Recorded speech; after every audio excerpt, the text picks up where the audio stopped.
dokter namanya Rashad Khalifa. Saya nggak tahu nama aslinya.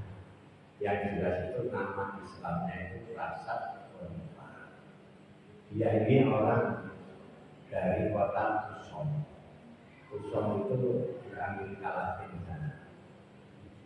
Suatu hari si Rashad Khalifa ini membaca Quran. Pas surat Al-Mudaththir. Di situ ada ayat yang berbunyi alaiha is'ata asyar. Di atas neraka itu ada 19 malaikat. Dia bertanya-tanya, kok 19?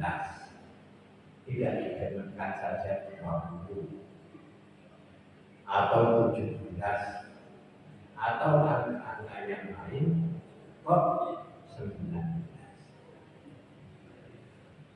Maka Rashad Khalifa meneliti bagaimana kok 19 itu, maka dia buka seluruh Al-Quran. Ternyata Al-Quran itu memiliki kunci angka.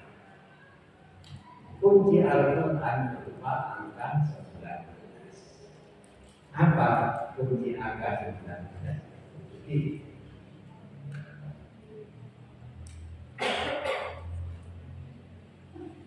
Bismillahirrahmanirrahim. Coba dihitung itu berapa hurufnya? 19. Surat Al-Fatihah mulai Bismillahirrahmanirrahim sampai Walad-Dhalin. Yang hurufnya apa? Menutup mulut. Bahasa kita itu bingung. Itu jumlahnya 19. Baca surat Yasin, maka huruf ya dan huruf jumlahnya kelipatan dari 19. Saya itu pernah menghitung sendiri. Ada surat Qaf. Berarti Qaf-nya itu kelipatan dari angka 19. Saya hitung. Ternyata huruf Qaf yang ada di dalam surat Qaf itu jumlahnya 57. Berarti 19 kali berapa itu? 3 ya.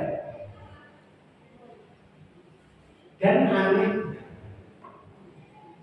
kalau kita membaca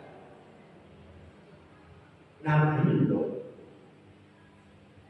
maka di situ selalu ada qaum Lut, diawali dengan kata-kata qaum. Tapi di dalam surat Qaf ini bukan qaum Lut, tapi ikhwan Lut. Kalau kita tulis qaum Lut berarti huruf Qaf-nya 58 dan kelipatan dari angka 19. Ini kira-kira sengaja atau bukan? Ya, semuanya begitu. Nah, surat yang pertama kali turun 5 ayat. Iqra bismi rabbikal ladzi khalaq khalaqal insana min 'alaq iqra rabbikal akramul ladzi 'allama bil qalam 'allamal insana ma lam ya'lam. Hurufnya itu adalah kelipatan dari angka 19. Dan surat Al-Alaq itu jumlah ayatnya 19. Al-Alaq sampai aku 12 itu jumlahnya berapa? 19 juga. Ya, kenapa 19? Tengah-tengahnya Al-Quran.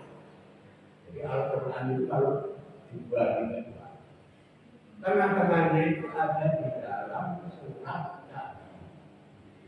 Maka dari kata asna'un yatasa'alu bainahum wa laqabilun minhum kamra bisdun qalu labisna yawman aw ba'da yawm qalu yawman aw ba'da fa'asu ahadakum biwarikum hadihi ilal Madinah falyamshu ayyuha asqa ta'aman falyatikum birizqin minhu wala yatawaqqaf.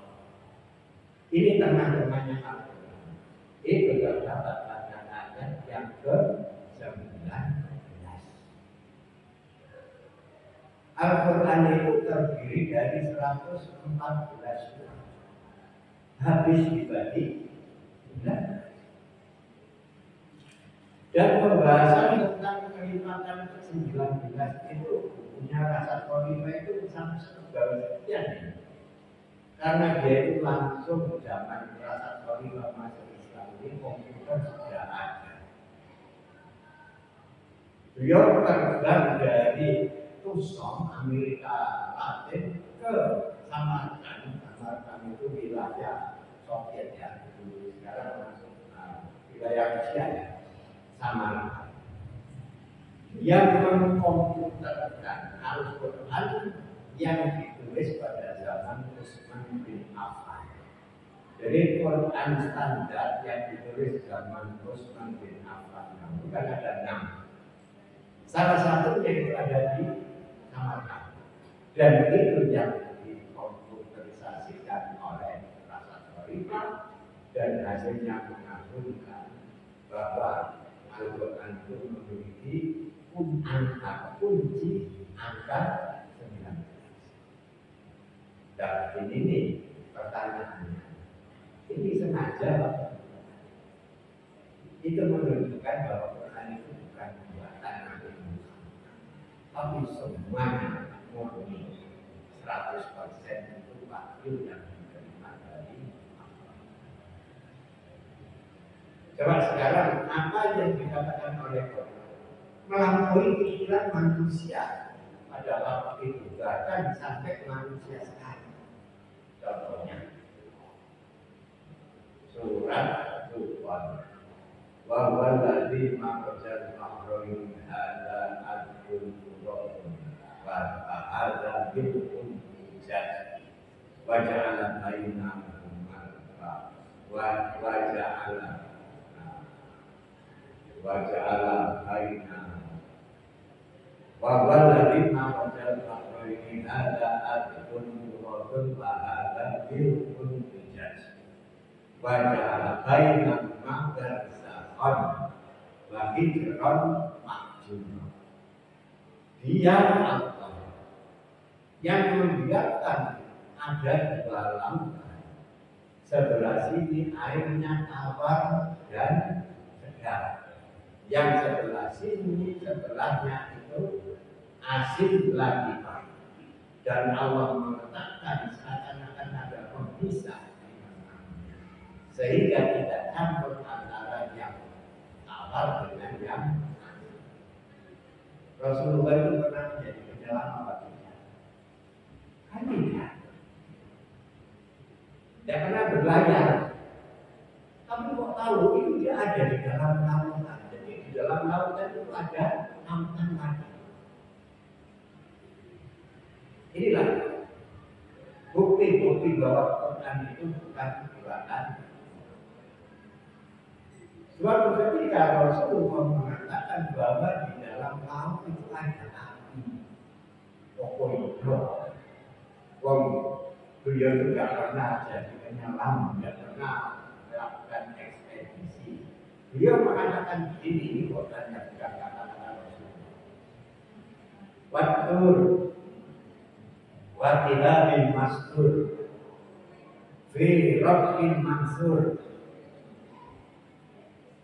Wal wajsah fil marfu wal baitil ma'mur wal wahfil masjur. Itu surat Al-Qur'an. Demi kitab yang tertulis dalam lembaran yang terbuka, demi Baitul Ma'mur yaitu Ka'bah, demi langit terangkat tinggi, dan dari laut yang di dalamnya ada api. Demi laut yang di dalamnya ada api. Orang-orang kafir mengatakan Muhammad ini gila. Masa mungkin? Ya saya di dalam laut ada api, tidak mungkin. Mereka mengatakan, ya ayyuhalladzina unzila alaihi innaka lamajnun. Hai orang yang didatangkan kepadanya Al-Quran, yang dimaksud ini yaitu Nabi Muhammad. Ya ayyuhalladzina unzila alaihi dzikru innaka lamajnun. Sungguh kamu orang gila. Bagaimana enggak dikatakan orang gila? Mengatakan, Rasulullah mengatakan di dalam laut itu ada api yang tidak pernah padam. Dan ternyata generasi sekarang ini baru melakukan ekspedisi ketika mencari sumber daya alam alternatif, karena yang di daratan itu sudah banyak yang dieksploitasi, maka dilakukan ekspedisi ke dalam laut. Para ekspeditor ini terkagum-kagum sebab di dalam laut tertentu itu ada api. Oh iya, bayangkan 14 abad yang lalu Rasulullah menceritakan di dalam laut itu ada api, dan 14 abad yang lalu semua orang mengatakan Nabi Muhammad gila, dan sekarang ternyata apa yang dikatakan Rasulullah benar sesungguhnya. Nah, ini kan tidak mungkin, karena Nabi Muhammad itu tidak pernah nyelam, tapi kok mengatakan di dalam laut itu ada. Terus lagi di pertemuan Samudra Atlantik dengan Laut Tengah. Ini yang mengetahui peristiwa alam ini orang Prancis namanya James Boucher. Dia itu berbelanja sebagai kapten kapal. Begitu melihat pertemuan dua arus lautan antara Laut Tengah dengan Samudra Atlantik, terjadi peristiwa yang luar biasa. Dua air laut arusnya ketemu ini tidak bersambung, terpisah, jalan sendiri-sendiri, seakan-akan di tengahnya itu ada dinding pengenap. Nah, pada zaman Australia yang saya hormati, dia terjalan. Ini peristiwa alamnya bagaimana? Ketika James Boucher itu kembali ke Perancis, maka dia datang ke seorang pakar Quran, namanya Profesor Maurice Bucaille. Dia menceritakan apa yang disaksikan di tempat pertemuan antara Laut Tengah dan Samudra Atlantik. Si Maurice Bucaille berkata, apa yang Anda saksikan sebenarnya sejak 14 abad yang lalu sudah ditulis dalam sejarah. Cuma kamu baru menyaksikan faktanya. Allah berfirman dalam surat Al-Qur'an, "Marojal Bahrain yartaqiyan bainahuma wa yartaqiyan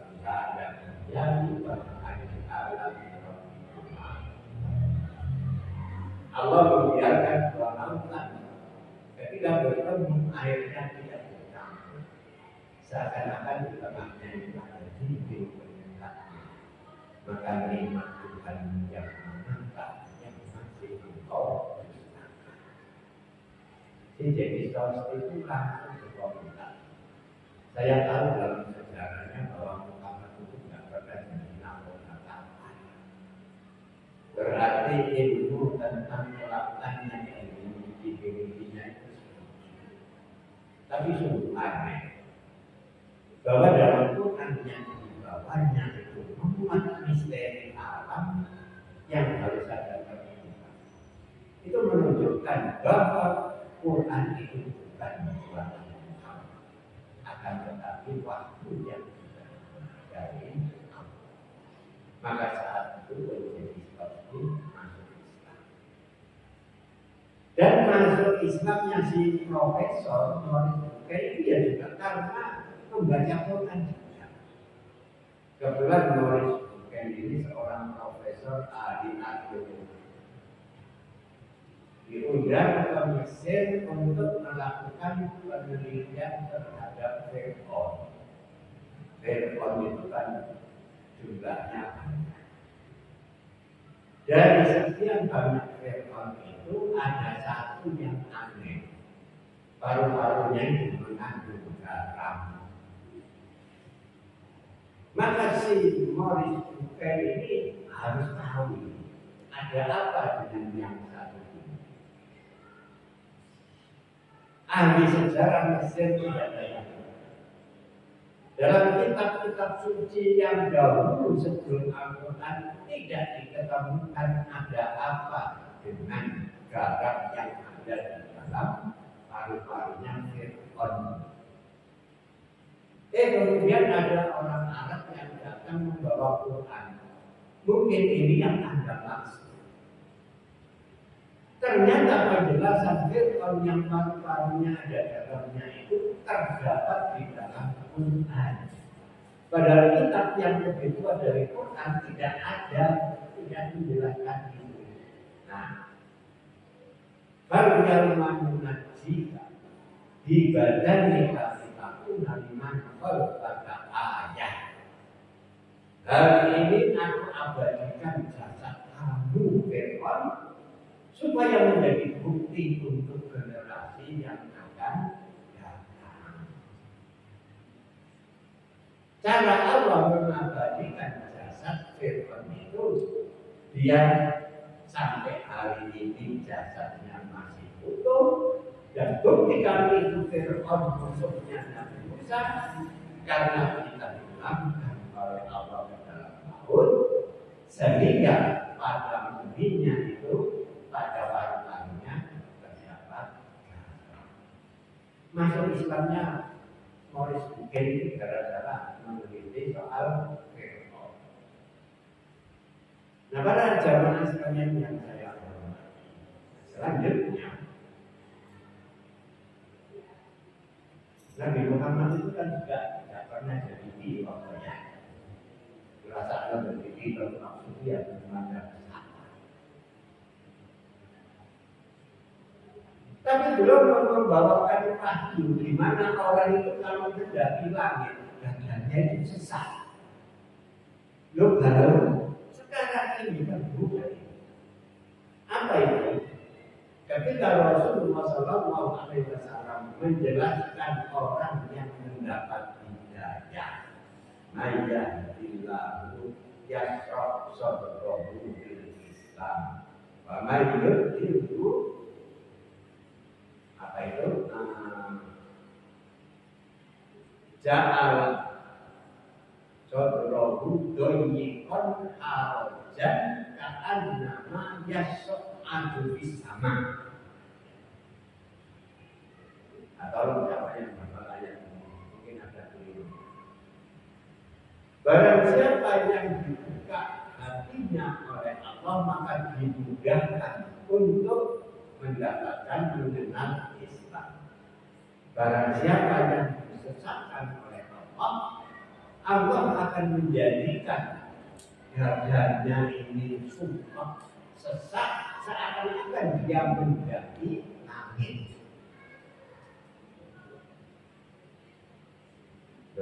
Saya itu punya teman pilot. Saya tanya, kalau terbang melampaui batas maksimalnya, apa yang terjadi? Sesak napas. Dan itu kalau diteruskan bisa pecah kepala. Karena itu diubah. Apa itu dari kemampuan pesawat untuk menembus itu batas target yang hanya bisa pesawat yang melewatinya. Lebih dari itu, semuanya akan merasakan dadanya sesak. yaj'al sadrahu muntiqan harajan ka'annama yas'adu sama. Allah menjadikan dadanya itu sesak, sempit, seakan-akan. Ini kan baru saja yang mengetahukan setelah pesawat itu dibuat, maka ada batasan langit yang boleh, gitu ya. Batasan maksimal itu ada, perbedaan itu akan sesak nafas. Nah, inilah Al-Quran. Para jamaah sekalian yang saya hormati, sampai pun pada hal-hal yang sekecil pun Allah juga membahasnya, di mana luput dari dakwaan manusia. Contoh, ada seorang profesor di Al-Azhar University, ini guru bahasa Indonesia, bahasa Arab. Tentu saja soal bahasa Arab itu ya nanti semua. Suatu hari dia itu membaca Al-Quran, dia pokoknya kesimpulan Quran ini ada yang salah. Yang mana yang salah? Itu surat Al-Ankabut. Ayatnya itu berbunyi. Masalul ladzina kafaru min dunillahi awliya akan masalul Ankabut. Ittakhadhat baitan. Wa inna awhanal buyuti la baitun Ankabut. Perumpamaan orang-orang yang mencari perlindungan kepada selain Allah, ibarat laba-laba yang membuat rumah. Sesungguhnya selemah-lemah rumah itu adalah rumah laba-laba.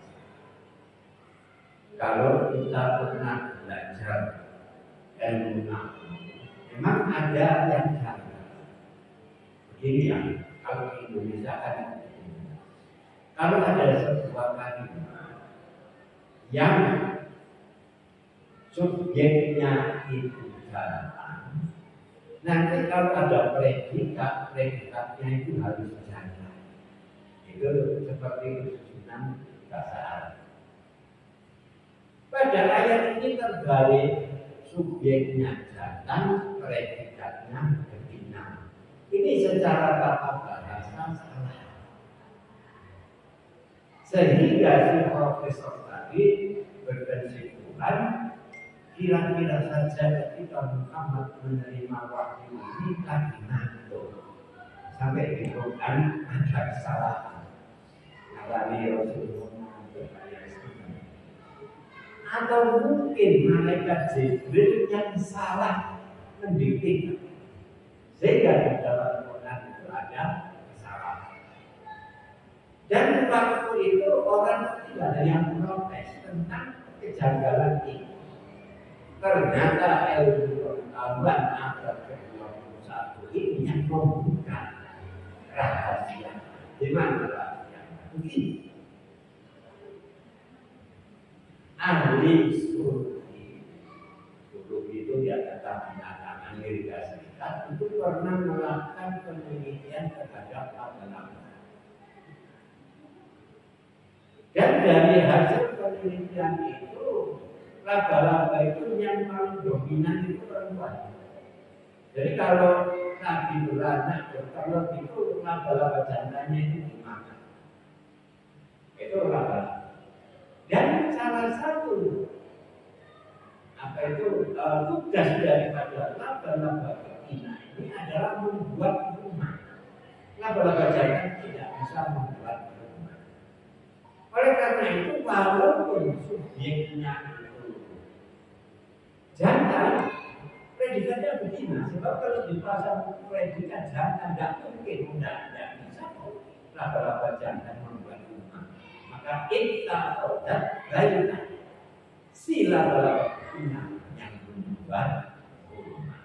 Nah ini kan luar biasa, sampai sedetail ini Allah Subhanahu wa Ta'ala menunjukkan betapa luar biasanya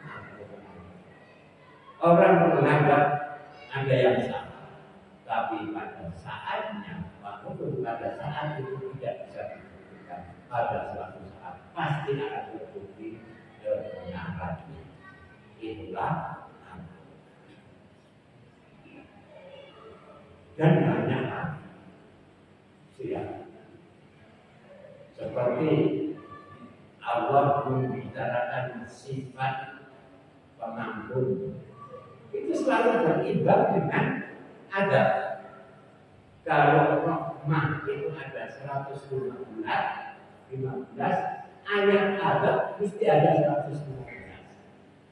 Kata-kata malaikat katakanlah ada 90, setan juga ada 90, berimbang. Loh kok aneh gitu ya? Ini sengaja apa kebetulan? Kan bisa saja bukan suatu hal yang bersifat kebetulan. Nah, para jamaah sekalian yang saya hormati, mari kita mundur lagi bagaimana Al-Quran pada zaman Rasulullah SAW. Bagaimana orang-orang kafir Quraisy menanggapi tentang Al-Quran. Suatu ketika Abu Jahal itu saking jengkelnya kepada Rasulullah, maka dia melakukan kontrak kerja dengan orang pandai namanya Walid bin Mughirah. Walid bin Mughirah itu jagoan syair pada saat itu. Kontrak kerjanya adalah buat syair sebanyak mungkin dan sebagus mungkin sehingga nanti ketika dibacakan di hadapan Muhammad akan pensiun jadi Rasul. Maka Walid bin Mughirah membuat syair yang bagus-bagus dan banyak. Ketika selesai, datanglah rombongan Abu Jahal, Walid bin Mughirah dan beberapa orang datang ke rumah Rasulullah SAW. Maka Abu Jahal berkomentar, Muhammad, dengarkan syair-syair Walid bin Mughirah. Dibacakan semua. Memang indah. Rasulullah dalam mendengar. Setelah selesai syair-syair Walid bin Mughirah dikatakan, maka Abu Jahal mengatakan, sekarang baca yang katanya itu palsu dari Tuhan. Maka Rasulullah membacakan surat As-Sajdah. Alif Lam Mim. Dzalikal kitabu la raiba fihi min rabbil alamin. Am yaquluna iftara bal huwal haqqu min rabbika liyunzira man atahum min nadhirin min qablika la'allahum yahtadun. Oh, sampai apa komentar? Dia itu seperti orang Hindu. Ini bukan syair. Ini benar-benar wahyu dan tidak mungkin manusia bisa menandingi kata-kata yang digunakan oleh Muhammad. Dan saya yakin sebentar lagi seluruh jazirah ini berada pada kekuasaan Muhammad. Kalau kafir berkomentar seperti itu. Ya tentu saja Abu Jahal itu masuk memutus hubungan kerjanya dengan Walid bin Entok sembung. Entok sembung itu bahasa Indonesia yang seperti itu. Entok sembung. Walid bin Mughirah itu tidak pernah menyatakan sebagai seorang muslim. Bahkan sakit hati yang luar biasa karena syair-syairnya tidak berarti apa-apa di hadapan Quran. Makanya sampai mati yang menjadi tukang fitnah terhadap Rasulullah Sallallahu Alaihi Wasallam. Sampai Rasulullah itu loh, mulai itu fitnah itu loh. Akhirnya Rasulullah mengatakan, Rasulullah itu ucapannya bukan beliau sendiri. Alah, paling kamu itu orang tidak jelas. Paket paling dikatakan, kok tidak jelas. Langsung pulang bawa pedang. Ibunya mau diborong. Bu, katakan sejujurnya, aku ini anak siapa? Jadi itu karena dia anak pedang itu langsung ngomongin itu bapak ini gue konten, tapi di gue anak. Aku di bawah buku nanti tukang ari untuk bapak ini kalau bapak ini. Wah, kecil balik. Nabi Muhammad itu gak bisa. Coba mengatakan kamu orang yang jelas. Seperti itu. Tapi Rasulullah tidak pernah menunjukkan kebenciannya terhadap Walid bin Mughirah. Beliau tetap berharap kalaulah Walid bin Mughirah tidak mau Islam, barangkali anak keturunan Walid bin Mughirah nanti ada yang menjadi pejuang Islam. Ternyata ya. Kalau bapak-bapak ibu-ibu membaca sejarah, ada panglima perang yang sangat handal di zaman Rasulullah sampai Umar bin Khattab, namanya Khalid bin Walid. Ya, itu anaknya Walid bin Mughirah.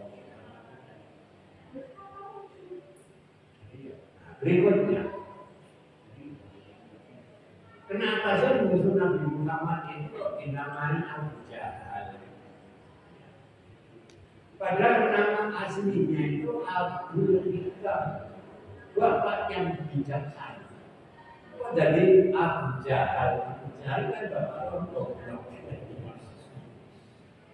Itu yang memberi gelar Abu Jahal itu bukan Nabi Muhammad, tapi masyarakat, karena memang untuk goblok. Gimana? Dia menunjukkan gobloknya. Ada sahabat akrab Abu Jahal. Suatu ketika datang ke rumah Abu Jahal. Di situ terjadi dialog. Kamu datang dari jauh. Tentu saja kamu bawa datang. Saya tidak bawa datang. Mungkin bawa uang. Saya tidak bawa. Apa kamu gila? Rumahmu jauh datang ke muka, dagangan tidak membawa, uang tidak bawa, lantas maumu apa?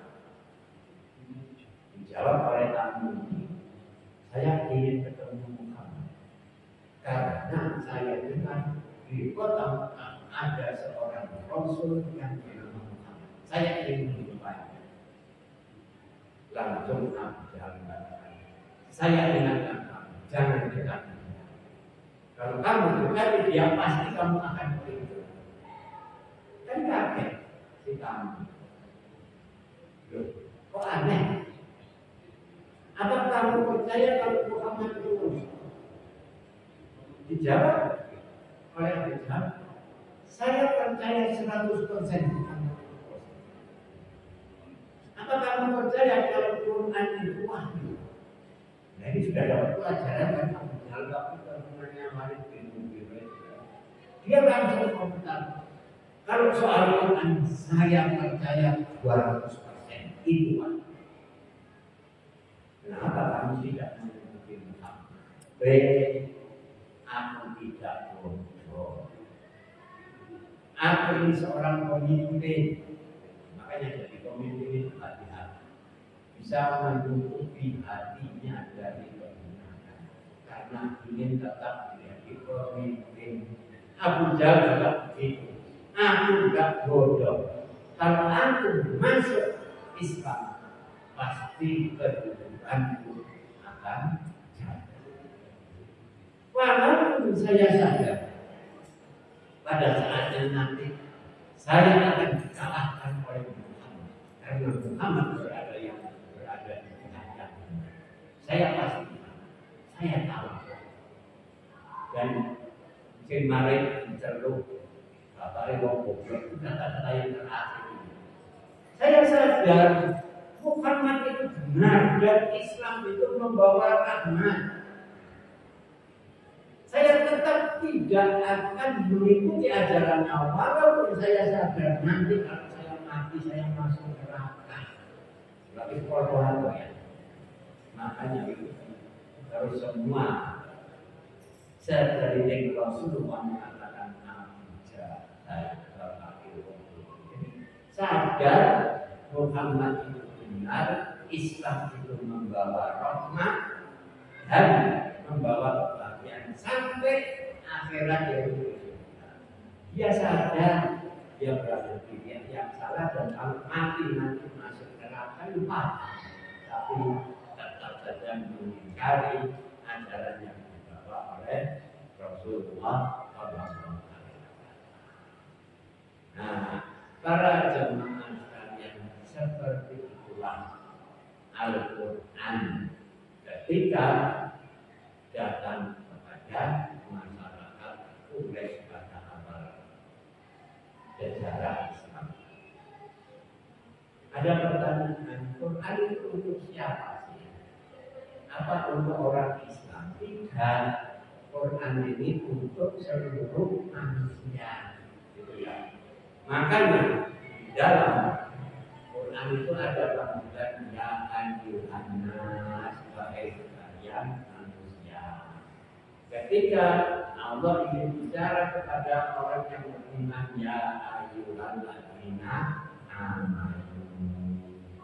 Ketika Allah berbicara kepada Nabi ya ayyuhan nabiyyu. Jadi Quran itu peruntukannya untuk semua umat manusia. Apalagi di awal-awal Quran turun, ayat-ayat Quran itu justru orang-orang kafir, ya. Iya, sebab zaman Rasulullah menerima wahyu pertama yang Islam kan Rasulullah, ya. Semuanya masih kafir. Nah, seperti itulah peruntukan Al-Quran. Jadi jangan pikir itu hanya kitab sucinya orang Islam. Itu berpedoman untuk seluruh umat manusia. Umat manusia yang bagaimana tentu saja yang menginginkan kebahagiaan dunia sampai di akhirat. Nah, para jamaah sekalian yang saya hormati, akhir daripada yang saya sampaikan jawab saja. Ini sejauh mana rasa cinta kita pada Al-Quran? Ini kan ada satu pertanyaan. Kita itu kita hadir Quran. Kita hitung, kita mereka hampir satu hari berapa jam. Terus Qurannya baca. Ini perlu kita jadikan renungan. Namun Rasulullah Shallallahu Alaihi Wasallam itu mengatakan kita kan ingin syafaat dari Quran. Ya, Iqra'ul Quran. Kainlah yakti yaumal qiyamati syafi'an liman baca Quran. Karena bacaanmu itu nanti yang akan membela kamu, memberi syafaat pada hari ini. Jadi Quran itu memberi syafaat, syafi'an li ashabi, memberi syafaat kepada yang membaca. Tidak ada hadis bahwa doamu itu nanti yang akan memberi syafaat atau untukmu. Tapi Quranmu yang akan memberi syafaat. Sesuatu yang luar biasa, tapi kita menganggap sepele. Bagaimana luar biasa keyakinan orang baca Quran itu sama dengan dialog dengan Allah. Kan macam-macam. Ya ya. Apa itu? Apa ada hadis? Man arada ayat apa hal yang siapa yang ingin berbicara dengan maka berbicara kan sama dengan dia. Apa konsekuensinya kalau kita selalu bicara dengan Allah? Pasti, saya tidak mengatakan pasti, pasti Allah akan melindungi, tidak mungkin tidak. Ya. Saya ngomong sama Bapak, kok ada orang nggak tersinggung ya? Singgung. Atau orang akan mencelakai Bapak di hadapan saya akan melindungi. Seperti itulah ketika manusia berdialog dengan Allah, yaitu baca Quran, yang pasti Allah akan memberikan perlindungan. Yang ketiga, orang yang suka baca Quran itu keluar Allah apa punya keluarga? Kan aneh. Itu menjadi pertanyaan sahabat ketika Rasulullah mengatakan ahlul Quran. Ahlul Quran itu adalah keluarga. Sehingga sahabat bertanya, ya Rasulullah, apakah Allah itu berkeluarga? Maka Rasulullah menjawab, ahlul Quran ahlullah wa khossahu. Ahli Quran adalah keluarga dan dia orang yang dikhususkan oleh Allah. Jadi orang fit ya, very important person. Fit adalah pembaca Quran. Fit di sisi Allah karena dia juga akan keluarga.